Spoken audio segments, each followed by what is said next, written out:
Hello, I'm Kiran Arora. I'm Senior Data Manager at Rutgers DOMC. In this video, I will be covering part 2 of Freezer Pro training. I will be using FEN-TB adult and non-PED-FEN studies as examples for this training purposes. So in this video, I will be covering these topics. First, I will discuss overview of Freezer Pro platform part 2. I have covered part 1 of the overview of Freezer Pro platform in a previous video regarding printing labels from Freezer Pro. In this video, I will emphasize on the database section. And then I will cover SOP of sample management on Freezer Pro. So this video should really be used in conjunction with written SOP and instructions from the DOMC staff. So in terms of SOP, I will be covering flow of virtual samples on Freezer Pro. And then I'll cover what the biorepository staff will do with virtual samples on Freezer Pro once they receive physical samples of participants in their lab. And in the end, I will also share how to add samples or aliquots of sample types for which labels are not pre-printed.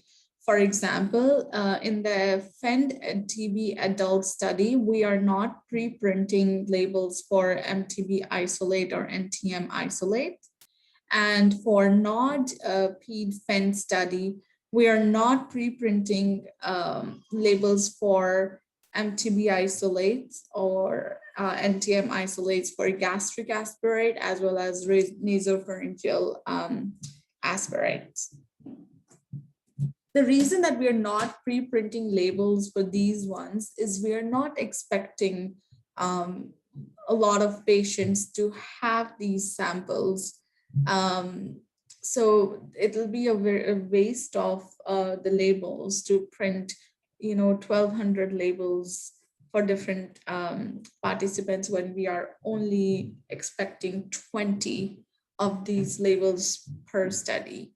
So I don't know exactly how many we will receive, we will get per study, but this is just the reasoning behind not pre-printing labels for these sample types. All right, now I'm going to switch my screen to the Freezer Pro platform. So as you have seen in the previous video as well, this is the platform for Freezer Pro software. When you log in, this is the screen you see. This is the home screen. And they also have user guide over here. If you have any questions regarding how to use Freezer Pro or different functions of Freezer Pro, you can check this out. You can also contact the DOMC staff and we'll be happy to help you and provide any support you need. In the last video, I have gone over different Freezer groups that are in bold, and within that we have freezers, either virtual freezers like label printing station or shipment station that doesn't correspond to an actual freezer in the lab. For example, here's another shipment station virtual space, or the physical freezers over here. So these are again virtual freezers on Freezer Pro, but there is a corresponding physical freezer that is of the same name in different sites.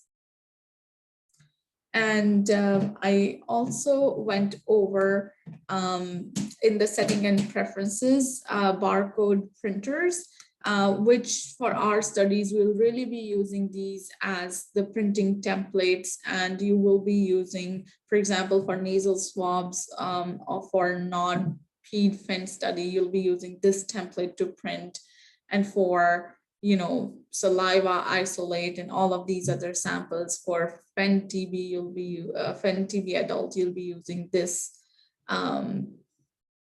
printing template. So we went over these details in the last video. And one more thing I would like to point out is there's a small arrow mark over here that would hide the left bar, and it'll give you more working or visual space to work with the samples if you need. And you can get back to the other menu on the left by clicking on this arrow mark again. All right, so I'm gonna now discuss some details about the database. So let's open a box first. When you click on an empty well, you see different types of samples that are available to you. So the teams that are working on just the FEND adult study, for example, South Africa currently does not work with NOD study samples. They will only be able to see the samples that are specific to the FEND-TB adult protocol. So the icons, if you bring the cursors on top of these different icons, you will be able to see what the sample type is and which study it belongs to.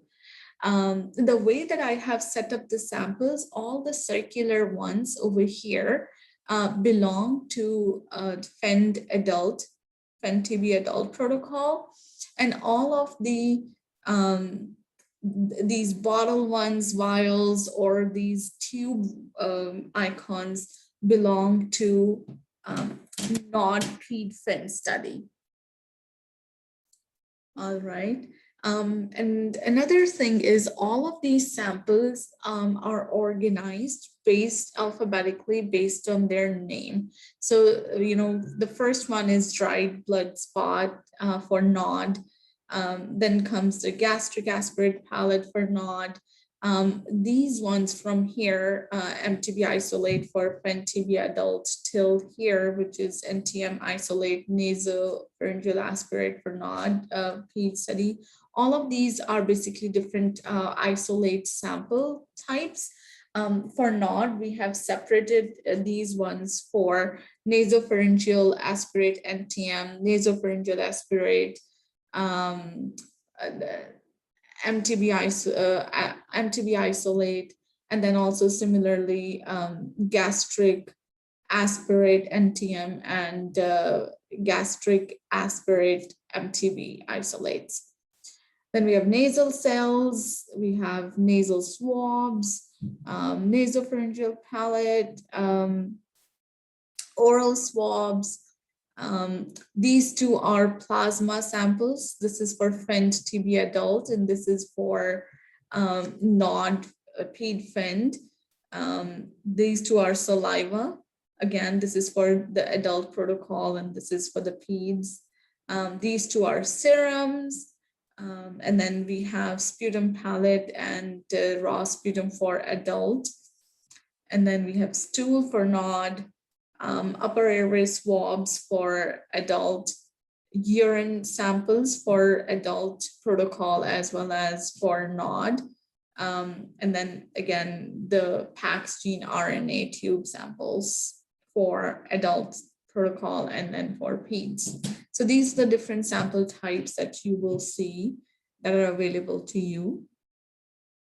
And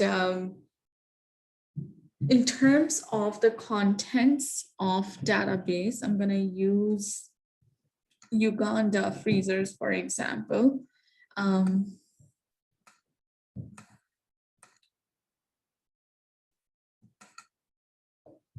So in terms of contents of the database, FreezerPro has standard fields and user-defined fields. And the standard fields are the ones that the DOMC staff doesn't have control over. These are standard fields that comes with the FreezerPro software. And the user-defined fields are chosen by the DOMC staff for a particular study. And I'm going to double click on one of the samples to show you what it looks like. So standard fields over here are shown here, and they also appear on the top here. And then the user-defined fields that are picked by the DOMC staff are here. When you double click on the sample, this is how you see it, and you can edit it. And then they appear below this blue line on the home page when you click on the sample. And in terms of the content of the different standard fields and what appears on the home page. So first of all, on the right side on the top, when you just basically single click on a sample, these are the things that you see. So I'm going to double click on it, and I'm going to show you over here what each field means. So over here, you first see the name of the sample, which is here as well. For the NOD study, the name of the sample includes PID, which is this part. And then it also includes visit information, on which visit the sample was collected, and then sample name. So that's basically overall name of the sample. Then for some of the sample types that are stored in different aliquots, you would see an aliquot ID as well, which is just name of the sample, which is same as here. Plus you'll see a dash and single digit. And then that dash and single digit would just, give information about the aliquot ID. So that will be 1, 2, 3, 4, 5, depending on the number of aliquots that are used to store the sample. You'll also see PID, which I already explained is part of the sample name as well. And then description is something that you can change. So over here, there is description that you can change. You also see sample type, which I also showed in the previous window, where when you bring the cursor on top of any of the sample icon, you see the sample type. So this is plasma sample type for NOD-PED studies. And you see position information, the barcode ID and RFID tag. These are unique identifiers that are auto-generated by the Freezer Pro. And when initially DOMC staff uploads the virtual samples in the label printing stations, we just basically do that to print the labels that doesn't have any volume information. And even we don't know what volume of sample we will have once the participant, once you receive a, actual sample from the participant. So initially it is 0. And once you receive the sample in the lab, you will be updating this information. And in terms of other contents of the database, if you double click on any of the sample type, you'll be able to see it is some standard fields and then some user-defined fields, including PID, aliquot ID, which is completed by DOMC staff, and then initial volume, unit of initial volume, which is a drop-down menu, and microliters or milliliters. You can respond to this question. Then there will be freeze date. Either you can enter it directly over here, or you can choose this calendar icon over here and choose a date from here, and you can also enter today. Just remember the format will be month, day, year. Like this is the format: 4-digit year, 2-digit day, and 2-digit month. And when you see an underline on any of the variables or user-defined fields, that means that the DOMC staff has some directions as to how to complete this field. And then if you just bring the cursor on top of it, you don't have to click anywhere. It just says the initial. So just enter 2 digits initials in this area. And then also, if it's not mandatory, if you have any comments for the data managers at DOMC or your own lab, you can write some comments over here. So again, all the user-defined fields are going to appear in this order over here, and all of the standard fields are shown over here. The description will go in this parenthesis over here. Okay, I'm gonna close that. So this was an example of a sample type which has been aliquoted as well. And then I'm gonna also show you example of a sample type which is not, divided into further aliquots. So for example, urine over here has 7 aliquots per PID, but the RNA, PAXgene RNA tube is not aliquoted. So you see that there is no aliquot ID. I'm gonna close this off. So that's basically just the overview of the database, what's included, and also what sort of sample types you have access to and how to figure out which one is which over here. Now I'm going to go over just flow of samples, virtual samples on Freezer Pro from beginning to end. Some of this information we already covered in our previous video as well, but we went into a lot more detail. In this video, I'm just going to give you a general, zoomed out version of the flow of samples on Freezer Pro. So initially, the DOMC staff creates these label printing station, which is just a virtual storage space for each study type and clinic. And also in case of non-PED-FEND study for healthy control, we're going to have a separate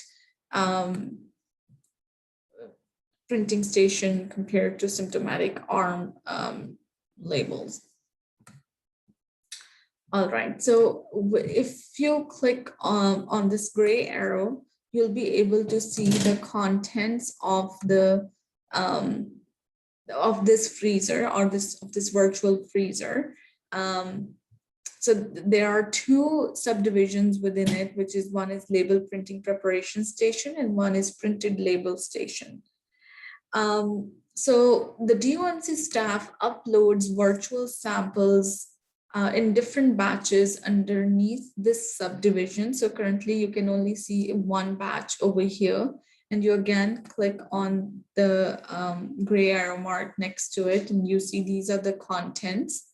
And then in terms of the contents, it's basically different boxes that contain different types of virtual samples. So for example, for urine, each PID, each sample is aliquoted into 7 aliquots per PID. So for over here, you see that this is the first aliquot for this PID and this sample name. And so again, the sample name is same here. So you see the sample name is not changing. It's just the aliquot ID that is changing as we are selecting the samples on the right. This is 5th, 6th, 7th, and then this is again second PID aliquot 1. So the DOMC staff uploads all the samples in different boxes. And we have also listed over here what is the sample type. It's visit1, UR1 is the code abbreviated version, and the PIDs 1 to 50 are in this box. And then there's also 7 aliquots per PID. All right, so here are all the samples for this study and this symptomatic arm and this clinic the DOMC staff have uploaded. And once the site staff prints these labels, they will move it from the label printing preparation batch 1 to here, which is printed label section for the study. I'm gonna move the cursor to the left. And the content of this is batch one. So basically, like if let's say the site staff prints nasal cells 2, they're going to hold it, drag and drop it in here.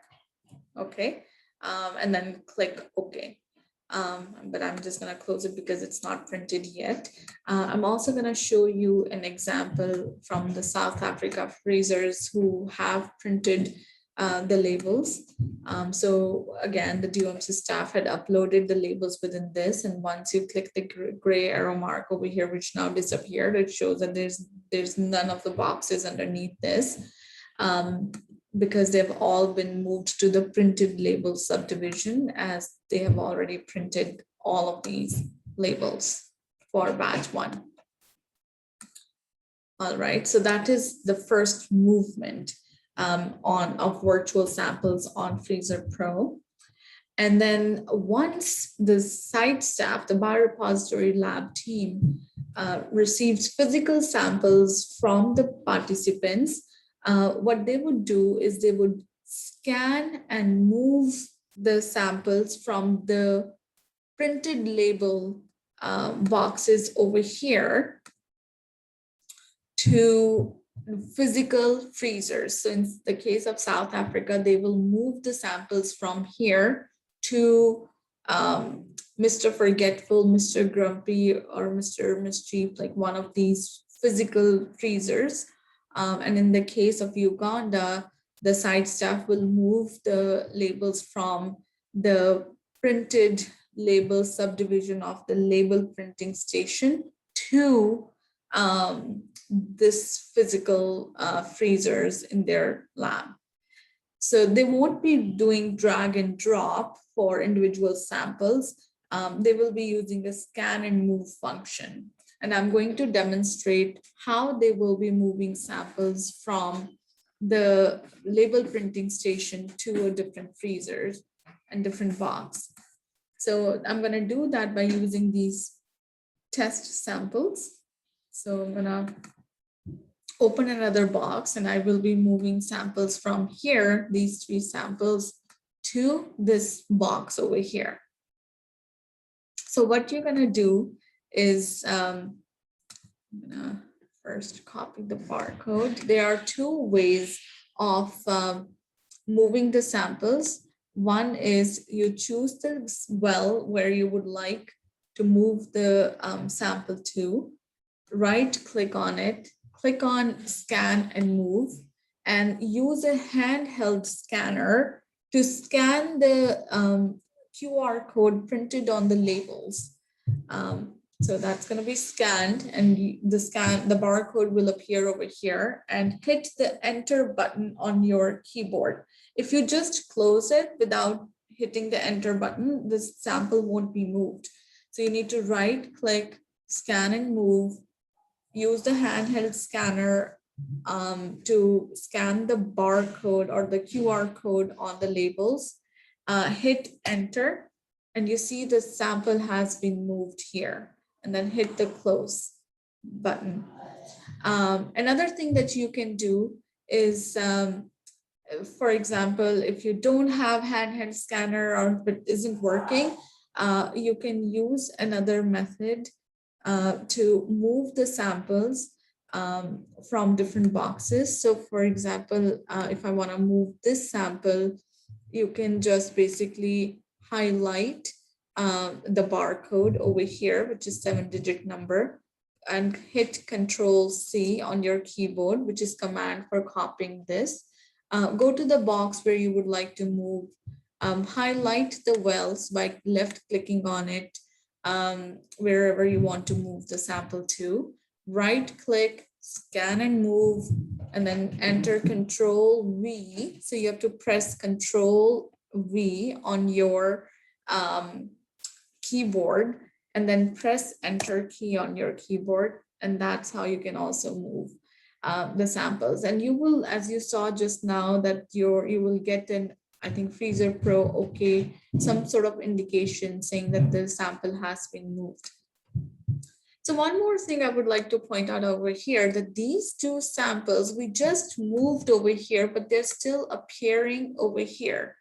The reason for that is that this box was already open and the Freezer Pro doesn't refresh the boxes on its own if it is open. So what you have to do is you can hit this button, which is reload box button, and you see that once you reload the box, this one disappears.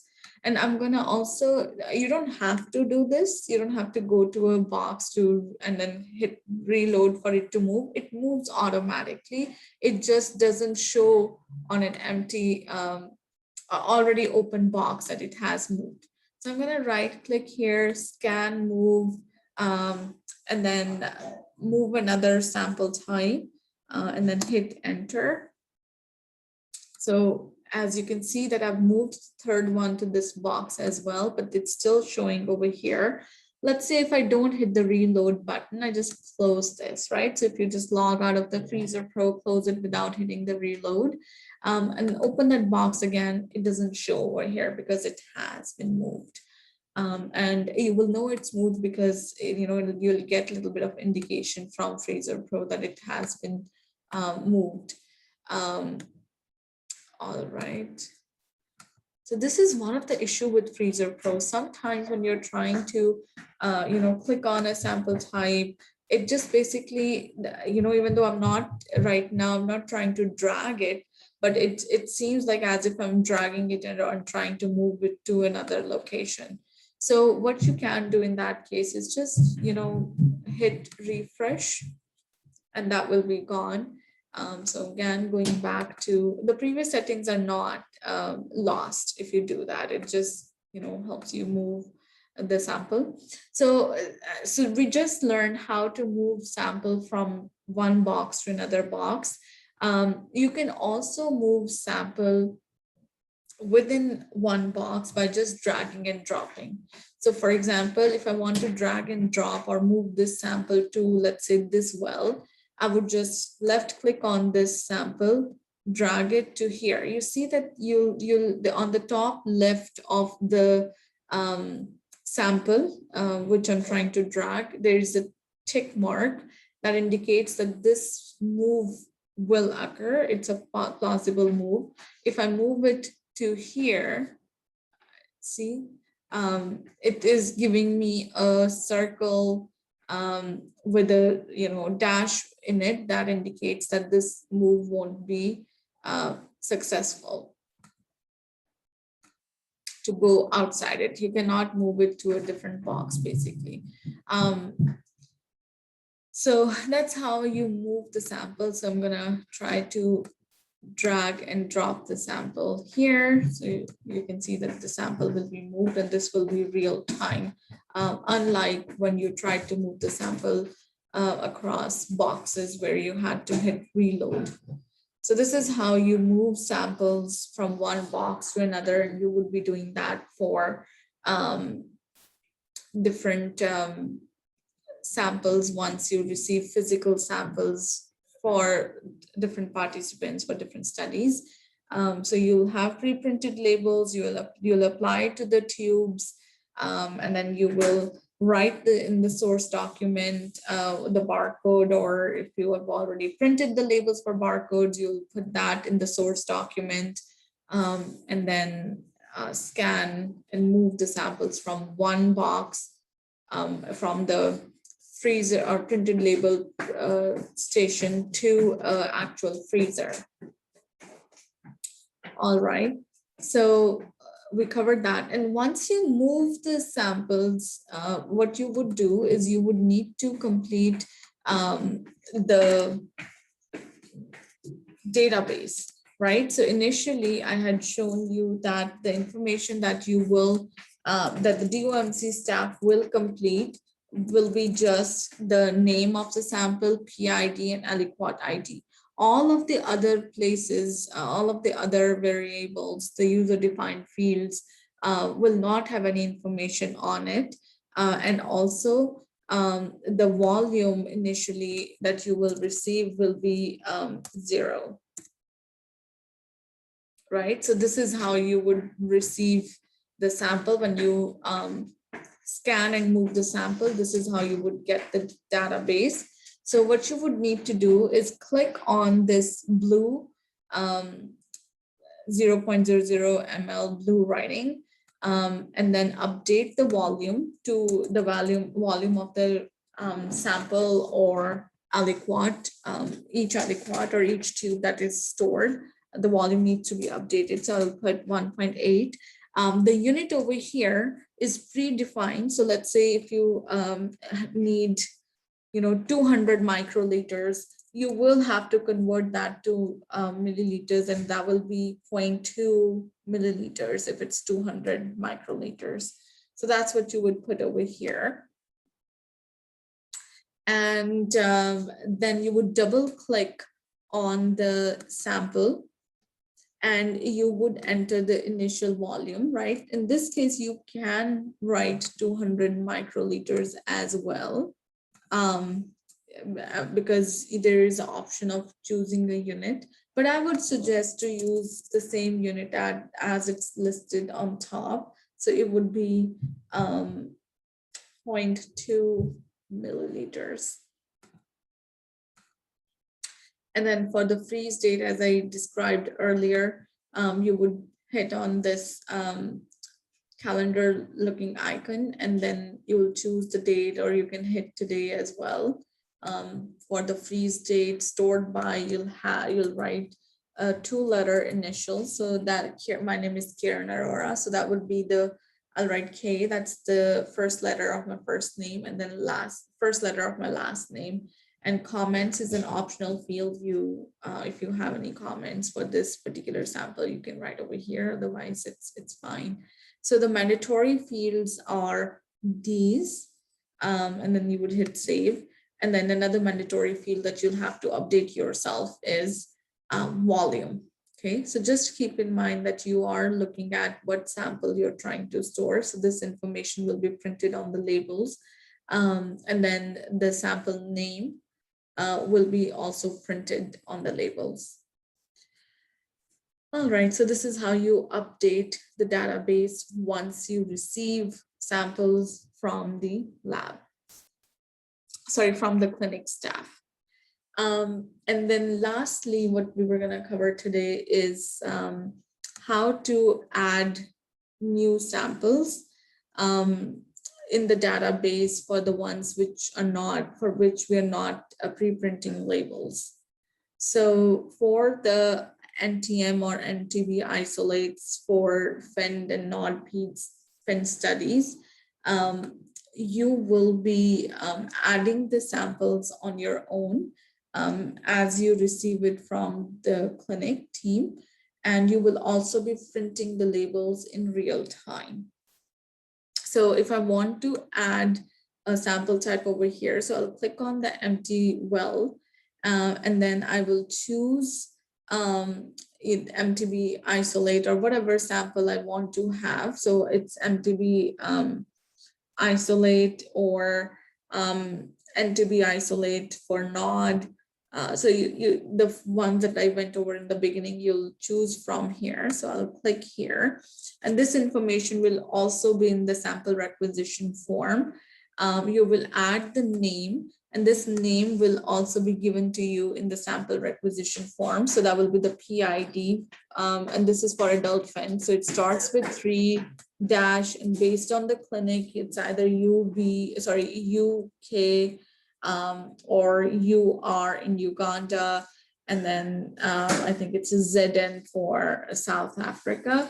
But let's go to the UK, Kasinia side in Uganda, and then dash 1001. So this is, let's say, for the first participant, and then dash name of the sample. So the name, please look at the SOP for the naming naming structure. So we're going to have 2 LJs. So it'll be LJ 1 day 1 or LJ day 2 of MTB, right? All uppercase. So this is LJ day 2 MTB. And then also if it is coming, the isolate is coming from the midget culture, it'll be MG day 1 or day 2 for MTB.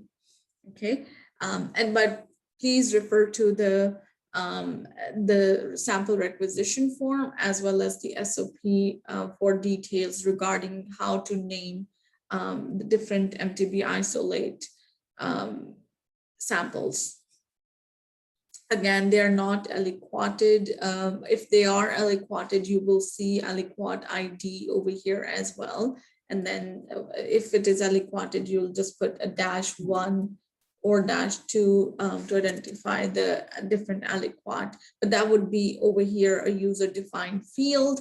But in this case, it's not aliquoted. You'll enter the volume, right? So it'll be 1.8 ml, for example. PID, which is just first part of the names, you'll put that here. Initial volume, it's 1.8. Unit for initial volume is milliliter. Freeze date today. Oops. Today. Stored by, you'll write your initials. I'm actually gonna put test 1, 2, 3. I want to just avoid any confusion. But you would write what I wrote before. And then if I have any comments, I'll add that and then just click on this add button.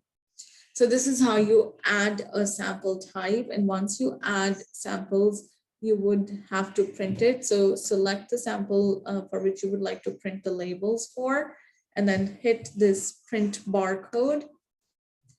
And then because it's MTB isolate for FEND adult TB, I will choose the right template, which is this in this case. So click over here and okay. And then it takes you to this window where there's QR code, sample name, and then sample type and study name. Right click, print, select the printer. And just check the number of sheets that you're printing and then hit print, and it'll print the label that you can apply to the tube that you received. And then store it in the -80 freezers. And lastly, I would like to also mention what you need to do after moving the samples from the label printing station to adequate boxes.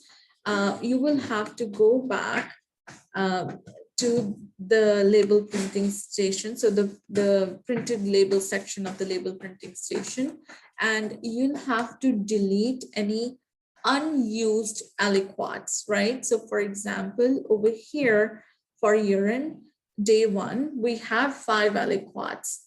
For urine day 2, we have 5 aliquots for PID, right? The total for FEND adult, we are only storing 7 samples for PID, and we are hoping to have 5 aliquots on day 1 and 2 aliquots on day 2. And but if, for example, on first day you're only able to store 2 aliquots, then second day you'll have 5. So that's how it will work. So maximum per day you can have 5 aliquots. So what will happen is you'll have a surplus of 3 aliquots for which you have printed the labels, but you won't be actually using that. You won't be using those labels and those virtual samples. So for example, if we take the ideal case scenario that day 1 you received 5 aliquots for a PID, and day 2 you received 2. Let's say for the first participant, so you received 2. So this is the third aliquot of first participant for urine sample day 2.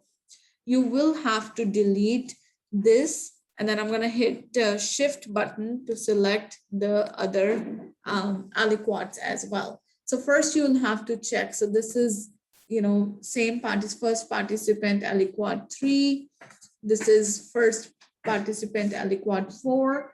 This is first participant aliquot 5, right? So you'll identify the correct aliquots. So you would first notice that these 2 would have been moved from here to the other boxes. So these 2 will be empty. And then for these 2, you will hit the shift button as I've described in the label printing video as how to select multiple samples, and then you would just left click on the samples you want to select, and then right click and delete samples. And then you can write, you'll have to write comment over here that aliquots not used, right? And then and put your initials, right? I will be looking into this when I'm looking at the logging, audit log over here, just to make sure that no sample that we were going to use is accidentally deleted. In this, and then you would hit the yes button, but I'm going to click no because we don't want to delete right now. So you'll have to delete any unused samples. So this is one scenario where you will have unused aliquots. Another scenario where you can have unused sample for entire PID is if we have screen failures. So in REDCap, PID is assigned when you before conducting the screening on REDCap. And after the screening CRF is completed, the clinician can identify some participants as not eligible for the study, and they will be screen failures. And let's say the first participant is enrolled in the study. The second one is after conducting the screening, clinician found out that either the participant doesn't meet this study criteria or is unable to come for subsequent visit and therefore is deemed ineligible to participate in the study, then you would not receive samples for those participants, right? So what you would have to do in that case is, let's say participant 2 is a screen failure, you will have to delete all the aliquots and samples for that particular participant for each of the sample types. So let's say participant 2 is a screen failure. You'll first go and check what aliquots are pertaining to the second participant. So that would be from 6 to 10, and you'll have to check individually. So 6 is for PID 002. Second, again, 7th one over here is for 002.